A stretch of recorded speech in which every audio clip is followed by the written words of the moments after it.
The Swan Princess by Daniel Martino. One day, Prince Siegfried was in the garden of the palace, practicing his favorite sport, shooting bows and arrows at targets.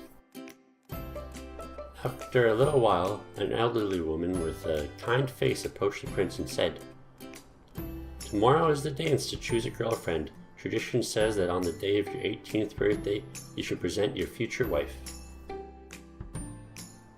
"Agreed, mother, but right now I'm going to go hunting." And just like that, the young man went to look for his horse and was very mad. "Why should I have a girlfriend? Why should I get married? What I like is this, to be free, to go hunting whenever I want to, and to travel. I don't want a misbehaving young girl who is by my side all day long, nor these dances, nor any of this silly business." And without realizing it, little by little the prince went further into the forest that he did not know. "I believe I am lost," he thought to himself. "I should find a place to camp because it is getting late. And if I don't hunt something, I will go to bed with an empty stomach." At that moment he saw a beautiful swan in the lake. Roast swan? That would be good enough for me, he thought. But when he was preparing his bow, a ray from the moon completely illuminated the swan, transforming it into a beautiful girl. The prince was amazed by the girl's beauty. "Who are you?" the prince asked. "I am Princess Odette, and I am under a spell. I can only return to my true form when light from the moon touches the lake." "But who has done this to you?" Siegfried asked. "Once a powerful magician called Rothbart came by my castle and fell in love with me. Since I did not accept his love, he brought me here, and he cast this spell on me," answered Odette. "Don't worry about it. I will take you to my kingdom and you will be saved." "That is impossible," said Odette.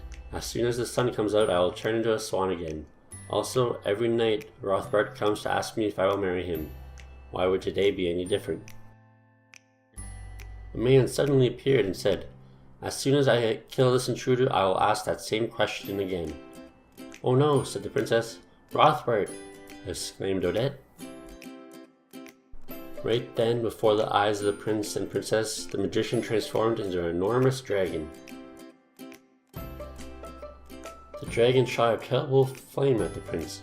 However, the prince quickly avoided the flame and grabbed his bow. He pulled back the string on his bow and took aim. He knew that he would only have one shot. He released the arrow, which hit the heart of the dragon. The magician was defeated. The prince arrived at his birthday party with the beautiful Odette. According to the tradition, they announced that they were soon to be married. The Frog Prince by Liz Doolittle. Once upon a time there was a Princess Fair, the youngest child with full golden hair. She loved to play beside a pretty lake. A whole afternoon the play she would take. She had a favorite golden ball to throw, tossed it up and down to watch it glow. Today she threw the ball too far away, and this time in the air it did not stay. Instead, the ball rolled for the lake so deep that the poor princess began to weep. The lake was deep as it was also very dim, but the princess could not even swim. And the princess heard a croaking sound. It was a voice that came from the ground. She looked down and could see a frog, who were almost hidden by the soft fog. "Frog, I just lost my favorite golden ball. Deep into the lake I had to watch it fall. I don't know how to swim and the lake is deep, and so for now I just stand here and weep." The frog was moved by the princess so sad. "I will get now the ball to make you glad. I wish to please to eat on your golden plate too, and sleep on your bed. Please make this true." The princess agreed, for she wanted was the ball, because the silly frog will not have it all. So the kind-hearted frog swam very deep, hoping that the promise she would keep. The frog indeed found the ball after a while, returning this to the princess with a smile. But instead of saying thanks, the princess ran. To befriend the frog wasn't part of her plan.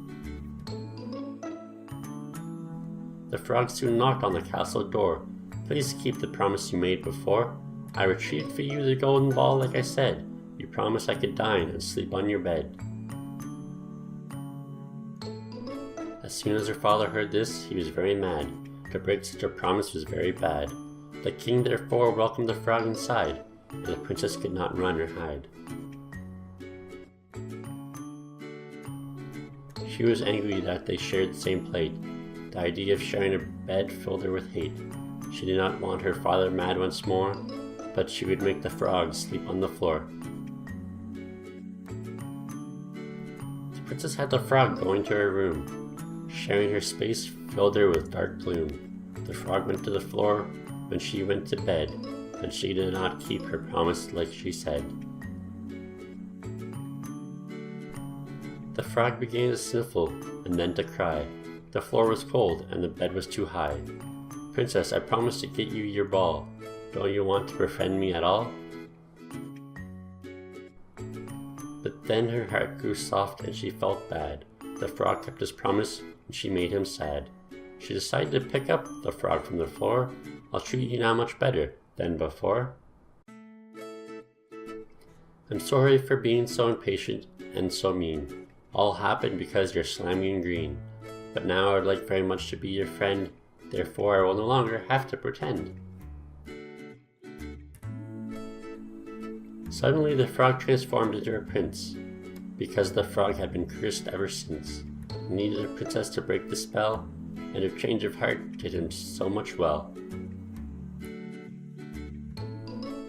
The moral of the story is don't judge people too quickly.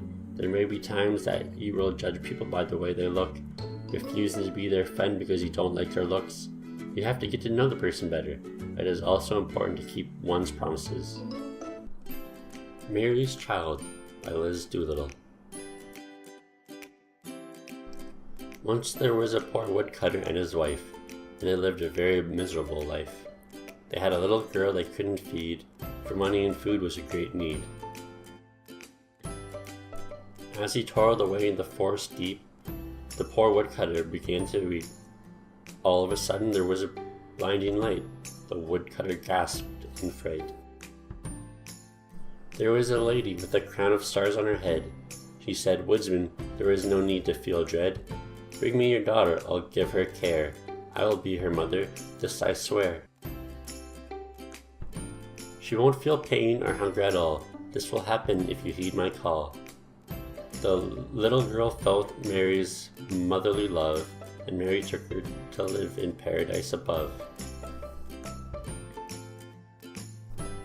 The little girl was cared for and happy was she. She had everything to eat, and she roamed free. Then Mary called for the girl one day, as she had something important to say. "There are 13 doors, you have the key. I'm going on a trip, you see. You can open all except for the last door. I trust you with all this and more." The girl, now older, was happy with the trust. To be reliable, she knew it was a must. The doors opened to many a treasure. These were gifts beyond measure. She opened rooms 1 to 12, but it was room 13 that she wanted to delve. One day she could take it no more. She had to open the very last door. And when she saw what was inside, she felt a fear she could not hide.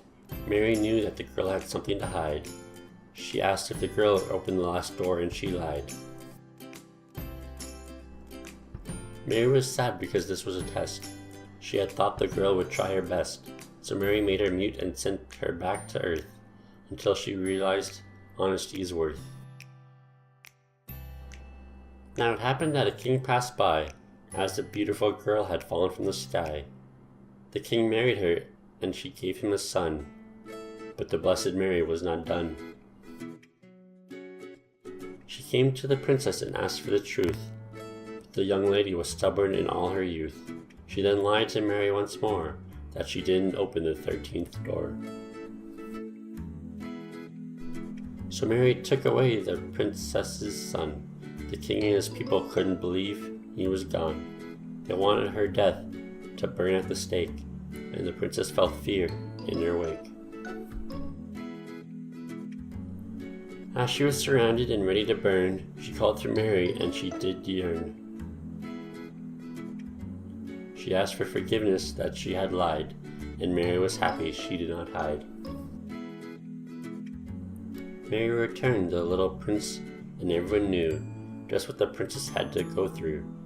Now the princess could also talk, and she was also free to walk. The princess told her king the story of her youth, and what had happened because of truth. Now she could live happy and just, with her people and her family's trust. The moral of the story is to be loved by your family and friends is a blessing. You can appreciate for this love by being honest to the people that you love. Lying can have many consequences. Not only can it hurt the person who gave you their trust, you can also hurt others without meaning to, and even hurt yourself. Be honest. It's how you show you care. If you liked the story, give it a thumbs up below, and if you didn't like it, give it a thumbs down. Subscribe if you want to see more, and I'll see you in the next one.